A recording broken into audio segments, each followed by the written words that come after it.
तो अगर कोई हक अधिकार के लिए लड़ाई लड़ता है, वो चाहे एक स्कूल कॉलेज का छात्र ही क्यों ना हो, उस पर भी लाठियां वो बरसाते हैं। कोई अपने धर्म को लेकर लड़ाई लड़ता है, उस पर भी वो लाठियां बरसाते हैं। तो ऐसे लोग जब सत्ता में आते हैं तो वहाँ उस देश का विनाश होना निश्चिंत। अरे कैसे प्रूफ होगा? ये भारत के हैं, ये भारत के हैं। मवालियों की राज चल रही है, भारत के हैं। कौन कह रहा है ये भारत के?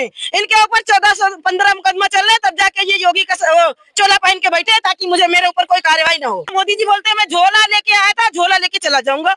ठीक है, तो आज झोला लेके आया और झोला भर के भागने वाला बंदा तो कहाँ से भर के भाग रहा? हमारा ही तो पैसा है, वो कुछ लेके आया था यहाँ पे। 50 करोड़ में से जिस दिन हम 25 करोड़ ही उतर गए ना, तो इनकी सत्ता क्या ये भी दिखाई नहीं देंगे देश में। जब हमारा पिछला धरना चल रहा था उतने समय यहाँ पे पहलगाम वाला मामला हो गया, ठीक है। दोबारा हमारा धरना चला, आइला मोहम्मद पे बवाल किया इन्होंने, ठीक है। अभी तिबारा जब होने वाला था तो कहीं ना कहीं लोगों को रोक लिया गया, कहीं ना कहीं लोग रह गए। लोग हमारे बांट दिए गए, धर्म को लेकर के, पैसों को लेकर के और जमीनों को लेकर के हर तरह से बांट दिए गए। क्योंकि बस्ट एक्ट 2019 एक्ट कानून जिस दिन लागू होगा तो ये क्या इनसे जो इनके गड़े मुर्दे होंगे ना वो भी पैसा देंगे।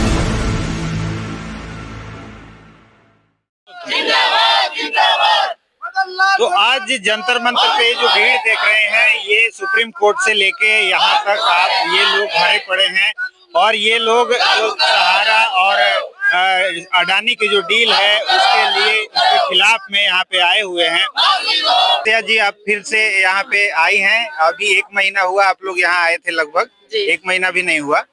तो क्या कहेंगी, उस दिन जो आपको आश्वासन दे के भेजा गया था जी, तो उस पे तो सरकार पलट गई, कहें तो आदेश पलट गया जी, तो आज फिर क्या उम्मीद लग रहा है आपको? देखिए गुरु की सरकार चल रही है, ठीक है, और उनका तो पलटना ही, क्योंकि उनके जुबान का कोई ठिकाना नहीं रहता है। कहते कुछ और है, करते कुछ और है। और आज जो हम लोग यहाँ पे इकट्ठा हुए उसका कारण हमारा ये था कि हम लोग दो कारणों से इकट्ठा हुए थे। एक तो सुप्रीम कोर्ट में पुनर्याचिका के बारे में आए थे, दूसरा हमारा सहारा का जो चल रहा है इस समय जो अडानी के साथ में, तो हमारा जो सहारा की प्रॉपर्टी वो जनता की प्रॉपर्टी है, ठीक है, और उसको अडानी के हाथ में दिया जा रहा है, सहारा को बेच रहे हैं। तो जो हमारी प्रॉपर्टी है उसको बेचा न जाए, हमारी जनता को बेच करके जनता को भुगतान दे दिया जाए, डीएम द्वारा बिकवाया जाए। अगर अडानी को खरीदना है तो सीधे डीएम से खरीदे, ठीक है, हमारा यही कहना है। बाकी तो आप देख ही रहे हैं कि देश में क्या चल रहा है, जहाँ पे एकदम गुंडे मवालियों की जो है सरकार बन जाएगी तो उस देश का क्या होगा। और यहाँ भी यही चल रहा है, अपने भारत देश में जितने भी उत्तर प्रदेश में गुंडे बैठे सारे लड़ुए बैठे। पहली बात तो उनका खुद की परिवार नहीं है तो दूसरे का दुख दर्द जानेंगे नहीं, वो सबसे बड़ी बात ये है। दूसरी बात क्या है कि आज जो देखा जाए तो अगर कोई हक अधिकार के लिए लड़ाई लड़ता है, वो चाहे एक स्कूल कॉलेज का छात्र ही क्यों ना हो, उस पर भी लाठियां वो बरसाते हैं। कोई अपने धर्म को लेकर लड़ाई लड़ता है, उस पर भी वो लाठियां बरसाते हैं। तो ऐसे लोग जब सत्ता में आते हैं तो वहाँ उस देश का विनाश होना निश्चिंत है। लेकिन अगर देश की जो अंधभक्त जनता है, मैं तो यही कहूंगी जनता से अपने कि हमारे जो देश के अंधभक्त जनता है वो अपने आप को चीजों को समझे। नहीं, आने वाले समय में ना उनके बच्चों को बलि चढ़ाई जाएगी और उनके भविष्य पूरे बर्बाद हो रहे हैं, उनके दिमाग में भरा जा रहा है चीजों को। जिस तरह से अंधभक्तों के दिमाग में हिंदू मुस्लिम, दलित को ब्राह्मण से लड़ा दे, हिंदू को मुस्लिम से लड़ा दे, ये कहाँ कभी ऐसा हुआ? कभी जीवन में संविधान की धज्जियां उड़ा के रख दी इस सरकार ने। तो ऐसी सरकार की क्या जरूरत है हमें? फिर भी लोग नहीं समझ रहे चीजों को। हमने पिछली बार की मीटिंग में हम लोग आए थे और हमने बोला भी था कि कुछ हम ऐसा करेंगे जैसे होना चाहिए, फिर भी हमारे लोगों ने हमें साथ नहीं दिया। तो ये कहीं ना कहीं कमी हमारी है, इसीलिए सरकार हमारे साथ ऐसा करती है। लेकिन ये भूले मत कि जनता को जिस दिन होश आ जाएगा ना उस दिन इसको उखाड़ फेंकेगी हमारी जनता। बस मैं तो इतना ही कहना चाहूंगी आज। लेकिन आप जहाँ से आती हैं उत्तर प्रदेश में, वहाँ तो सुशासन का राज है, वहाँ तो एक्शन एकदम तुरंत योगी जी का हो जाता है। अरे तो योगी जी का हो जाता है ना, वहाँ भी तो अत्याचारी हो रहा है ना। हम जहाँ से आते हैं जो है बाराबंकी लखनऊ से हम आते हैं, ठीक है, यूपी उत्तर प्रदेश है हमारा। वहाँ भी तो जो कोई जिसकी गुनाह होती है उसी के ऊपर धाराएं लगा के अंदर कर दी जाती है। वहाँ कौन सा न्याय करते हैं वो? कौन सा न्याय करते हैं वो? भाई जो यूपी में तो सबसे नंगा नाच नाच रहे हैं वो, क्योंकि वहाँ पे टोटल योगी का ही काम चल रहा है। जो बोलते हैं वही होता है, जो बोलते हैं वही होता है। अभी इतने समय इलेक्शन का दौर आ गया तो उन्होंने लॉलीपॉप लोगों को दे दिया, जीएसटी माफ कर दी। कर दिया कि नहीं कर दिया? भाई जीएसटी लगाई किसने थी? आप ही ने तो लगाई थी। हाँ, उन्होंने लगाए थे ना। दूसरा चीज अभी वो क्या कर रहे थे समय आप देखिए गांव के अंदर अपने लोगों को बढ़ाने के चक्कर में वो महिलाओं को स्वयं सहायता समूह के माध्यम से जोड़ रहे हैं, जोड़कर उनको लखपति दीदी बनाने के चक्कर में पड़े। जो ऑटो 1,40,000 में मिलता है उसको वो 2 लाख में उन लोगों को दे रहे हैं और बता रहे कि हम आपको दे रहे हैं। और वही लोग जो लोग उनसे जुड़े हैं ना वही उनको वोटिंग करेंगे, बाकी लोग वोटिंग नहीं करेंगे। जो अंधभक्त होंगे, जो उनके मुरीद होंगे, हम जैसे लोग वोटिंग करने वाले नहीं है। जो क्योंकि हम जानते हैं कि आज हमारे साथ जो चल रहा है ना, आने वाले अगर इनकी सरकार रहेगी तो आने वाले समय में, इसके पहले जब हमारे पूर्वज रहा करते थे तो हमारी जो जमीनें थी वो हमारी थी, आज हमारी जमीनें उनकी हो जा रही है। 70-70 साल की पीढ़ी दर पीढ़ी का खोद कर निकाल रहे हैं, वो उनसे कागज मांग रहे हैं। उनके खुद के कागज है?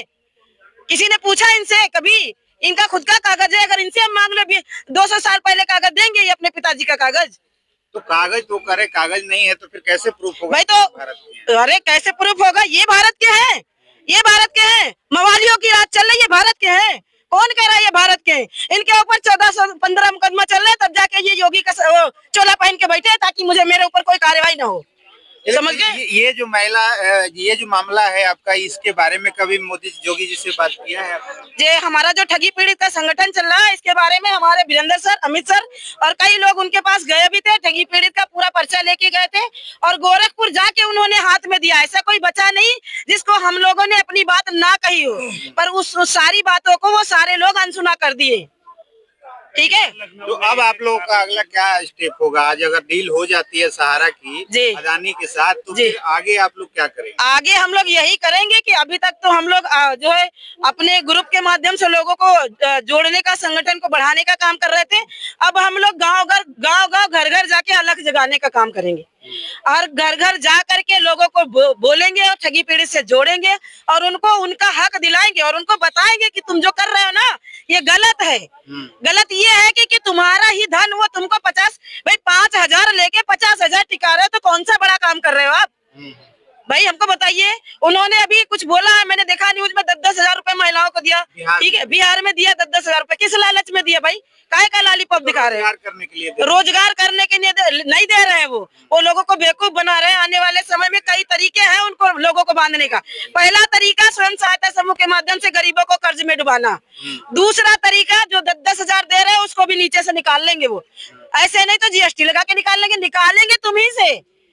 ठीक है, ठीक, क्योंकि वो झोला बोलते ना, मोदी जी बोलते हैं मैं झोला लेके आया था, झोला लेके चला जाऊंगा। ठीक है, तो आज झोला लेके आया और झोला भर के भागने वाला बंदा तो कहाँ से भर के भाग रहा? हमारा ही तो पैसा है, वो कुछ लेके आया था यहाँ पे। उनके एक सांसद है आपके गोरखपुर से, रवि किशन जी, वो कह रहे हैं कि जीएसटी सस्ता हुआ है तो महिलाएं पूरा अपना पाउडर, लिपस्टिक सब डबल खरीद रही हैं। क्या आधा हो गया? आधा हो गया बताइए हमको। रेट आधा हो गया। कहाँ आधा हो गया? 3,000 का सामान है वो 1,500 में नहीं मिल रहा है। नहीं मिलना। उन्होंने जीएसटी माफ की, कहाँ माफ किया बताओ हमको? गैस सिलेंडर आज उतने ही का है, बताइए हमको। वो खाली दिखाने के लिए जीएसटी माफ किया। ये लॉलीपॉप जाके उन्हीं अंधभक्तों को दिखाए, रवि तिवारी जैसे लोगों को। समझ गए? हमारे जैसे लोगों को नहीं दिखा सकते। तो बिहार में क्या लग रहा है? बिहार में ये जो आपकी भीड़ है ये उनके खिलाफ जाएगी या हमारे ठगी पीड़ित के लोग जाएंगे उनके खिलाफ? वो जाएंगे बिहार में। हमारे ठगी पीड़ित के लोग जितने भी हमारे संगठन के हैं वो सारे लोग जितना है, किसी भी देश का हो, बिहार की मैं बात नहीं करती हूँ, किसी भी देश का है, चुनाव है, वो सभी लोग इनके खिलाफ ही जाएंगे। ये चाहे जितना लॉलीपॉप दिखा ले। क्योंकि देखिए जिस तरह जैसे होता है ना कि अगर आप हमारे बारे में बुरा सोचते हो तो हम भी आपके बारे में बुरा ही सोचेंगे। खाएंगे किसी और की या बजाएंगे किसी और की, ये बात तय है और यही होगा इस सरकार का। देख लेना चाहिए। जो आपके निवेशक हैं उनसे क्या कहेंगे? मैं अपने निवेशकों से कहूंगी, मेरा कहना ये है कि मेरे जितने निवेशक भाई हैं आज के बाद अपने घर जाएं और घर जाकर एक कसम ले लें कि 15 नवंबर में जब हम आएंगे तो हर घर के दरवाजे पे हमारा ठगी पीड़ित का एक पर्चा चिपका होना चाहिए और हर घर का एक बंदा आए। और जिस दिन हर घर का 50 करोड़ लोग जनता, हमारे सर बताते हैं, मदन लाल सर, हम भी देखते हैं 50 करोड़ जनता ठगी पीड़ित का शिकार हुई है। 50 करोड़ में से जिस दिन हम 25 करोड़ ही उतर गए ना तो इनकी सत्ता क्या ये भी दिखाई नहीं देंगे देश में। समझ गए। तो आपको लगता है कि संख्या की वजह से ही सरकार नहीं सुन रही? जी बिल्कुल लगता है, मुझे तो यही लगता है संख्या की वजह से नहीं सुने। क्योंकि होता क्या, सुनिए अभी हम आपको बता दें, जब हमारा पिछला धरना चल रहा था उतने समय यहाँ पे पहलगाम वाला मामला हो गया, ठीक है। दोबारा हमारा धरना चला, आइला मोहम्मद पे बवाल किया इन्होंने, ठीक है। अभी तिबारा जब होने वाला था तो कहीं ना कहीं लोगों को रोक लिया गया, कहीं ना कहीं लोग हमारे बांट दिए गए, धर्म को लेकर के, पैसों को लेकर के और जमीनों को लेकर के हर तरह से बांट दिए गए, ठीक है। तो जो कुछ लोग ऐसे भी हैं जो उन्हीं के मुरीद हुए हैं, बिल्कुल वो बोलते हैं कि ऐसा कुछ होने ही वाला नहीं है, पैसा उनको मिलेगा ही नहीं। तो कैसे नहीं मिलेगा, क्योंकि बस्ट एक्ट 2019 एक्ट कानून जिस दिन लागू होगा तो ये क्या, इनसे जो इनके गड़े मुर्दे होंगे ना वो भी पैसा देंगे। और उसको लागू ना करने का मतलब है कि ये अपना दामन बचाते हैं कि अगर हम इसको लागू करेंगे तो हम फंस जाएंगे। भाई पैसा कोई जो विदेश भाग के गया है, अभी आपने सुना होगा नीरव मोदी वापस आया, उससे बयान में पूछा गया कि तुम पैसा लेके भागे थे, क्यों भागे थे? उसने क्या शब्द बोला कि मैं 32% लेके गया था, बाकी बीजेपी के नेताओं के पास है। उन्होंने बोला ना ये चीज। तो जितने भी यहाँ से भागे हैं ना, जिनको इन्होंने अंडरग्राउंड करवाया है, आज सारा का सारा पैसा इन्हीं के हाथ में। क्योंकि मेरा मानना ये है कि अगर ये जितने भी सीएमडी होते हैं भागते हैं, तो जब ये अगर कोई एजेंट के ऊपर एफआईआर होती है तो इनकी पुलिस जाती है और एजेंट को उठा लेती है, जबकि वो सिर्फ 7% कमीशन के लिए काम कर रहा था, ठीक है। इन्होंने 50,000 रुपए जुर्माना रखा था समीर अग्रवाल के ऊपर, क्यों नहीं पकड़ा गया इन्होंने? इनका अमित शाह ने तो भारत पोर्टल बनाया था ना, काहे नहीं पकड़ा गया? कहाँ गया इनका पोर्टल? ठीक है। इनके ही पड़ोस में राजनाथ नेता के फार्म हाउस में कुछ दिन रुके थे उत्तम सिंह राजपूत, क्यों नहीं उठाया उसको भाई? वो क्या इनके रिश्तेदार थे जो नहीं उठाया गया? बाकी अगर एजेंटों पे एफआईआर हो जाती है तो फट से उठा लेते हैं, क्यों उठा लेते हैं? ये न्याय करते हैं, इनके राज्य में न्याय है ही नहीं, क्योंकि इनको न्याय करना ही नहीं। इनको तो देश को लूटना है, देश को काटना बांटना है, बस इनका यही काम है। तो आपको लगता है कि सहारा और सरकार इसमें मिले हुए हैं? बिल्कुल मिले हुए हैं, बिल्कुल मिले हुए सहारा। भाई आप बताइए, जो हमारा सहारा का प्रॉपर्टी था वो हमारे निवेशकों की प्रॉपर्टी है। सुब्रत राय जी जब मरे तो उन्होंने 2 से 3 अपनी देनदारी से 2 गुना ज्यादा रकम की जमीनें देके गए। क्यों देके गए? कि उन्होंने ये कहा था कि हमारा जितना सहारा का प्रॉपर्टी है उसको बेचकर हमारे निवेशक को दे देना, ठीक है। ये निवेशक के बजाय बेच रहे अदानी के साथ। इनको सबसे बड़ा गरीब अदानी दिखाई दे रहा है क्या? इस समय जितना ज्यादा इनकी रिश्तेदारी अदानी से चल रही है ना, उतना इनको धरती पे कोई दिखाई नहीं दे रहा कितना गरीब कौन है। इनको तो ये चाहिए कि अगर वो दे के गए थे, वो तो बेचारे चले गए, खत्म हो गए, जो भी हुआ, तो उसकी जो भी प्रॉपर्टी थी उसे बेच करके हमारे लोगों को दिया जाता। जितना इन्होंने बेचा भी है आज तक, वो कम से कम सिर्फ कागजों पे दिखाई देता है कि हाँ सहारा की प्रॉपर्टी 5,000 करोड़ की बिक गई, ठीक है। लेकिन बताइए किसके खाते में पैसा गया? किसी के खाते में पैसा गया? लोग आप ही के बीच से वो कहते हैं कि अगर बिक जाएगी, अदानी के हाथ में चली जाएगी तो पैसा भी मिल जाएगा। नहीं मिलेगा पैसा। कैसे मिलेगा पैसा अदानी के हाथ में जाने से? बताइए। बड़ी कंपनी है वो, और पैसे वाली कंपनी है। कितनी भी बड़ी कंपनी हो अदानी जी की, लेकिन कैसे मिलेगा पैसा बताओ? वो तो उसको तो मोदी जी ने इतना गरीब बना दिया कि फ्री में जमीन देना शुरू कर दिया। जनता का पैसा, जनता का जमीन छीन के उसको तो बहुत ही गरीब बना दिया। हो सकता है अदानी जी उसको राशन कार्ड भी बना के दिए अदानी जी को। भाई वो तो अदानी जी के खास है ना, मोदी जी के अदानी खास है ना, तो वो तो बहुत ही गरीब है, तो वो कैसे दूसरों को पैसा दे देंगे? उनके सारे कर्जे माफ हो जाए, गरीब बेचारों को कर्जे के बजाय और डुबाते चले जा रहे कर्जा में, कहीं समूह के माध्यम से, कहीं लोन के माध्यम से, कहीं अभी जल्दी में आ गए उद्यमी युवा योजना के माध्यम से फंसा रहे हैं लोगों को। चलिए तो ये थी आसिया बानो जी, और ये जो सहारा अदानी डील पर इन लोगों का जो गुस्सा है वो जायज है, क्योंकि एक एक पैसा करके ये जमा किया गया है। और आज एक एक पैसे के लिए आज सालों से ये मतलब अलग अलग कंपनियों के निवेशक दौड़ रहे हैं, कभी सुप्रीम कोर्ट, कभी रामलीला मैदान और कभी जंतर मंतर। हर बार इनको एक नई तारीख और एक नई उम्मीद मिल जाती है और फिर ये चले जाते हैं, फिर एक बार ये जोड़ के आते हैं और संख्या ना होने के कारण सरकार इनकी बात नहीं सुनती। देश भर में 50 करोड़ से ज्यादा लगभग निवेशक हैं, लेकिन यहाँ पे संख्या नहीं दिखती। उनकी अपनी अपनी परेशानियां हो सकती हैं।